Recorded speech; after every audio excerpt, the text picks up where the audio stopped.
I believe that we are witnessing a traumatic response or a response to a trauma Mhm. and Mhm.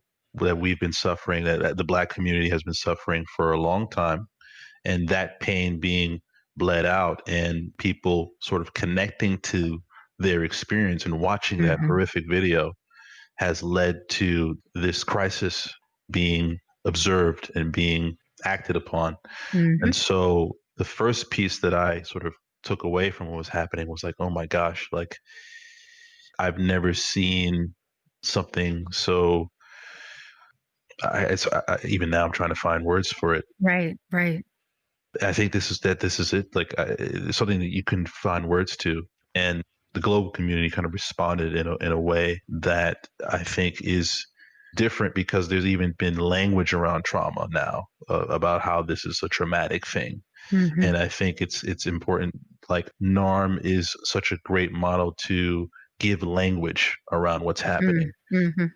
and to use a frame around what's happening versus the typical frames. Not to say that those are wrong or invalid, or all those frames are, of course, like the social, political, the criminal justice, the, yeah, Mhm. everything like that. Even there's a spiritual. I mean, that's great that the Mhm. spiritual community is talking about it, but in a traumatic and clinical lens, this has been the message I'm talking about. Like these situations can be seen from a clinical perspective, and the macro over here and the micro over here are they're not these separate things, they are together. Yeah, such a good way And to put that. yeah, and this could be a gateway.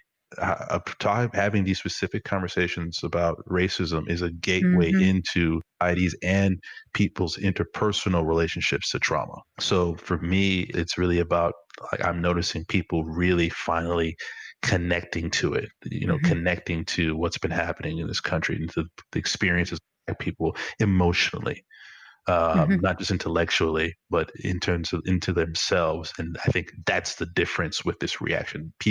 Yeah. More people are connecting emotionally to themselves while Mhm. connecting also to the experiences of people of color.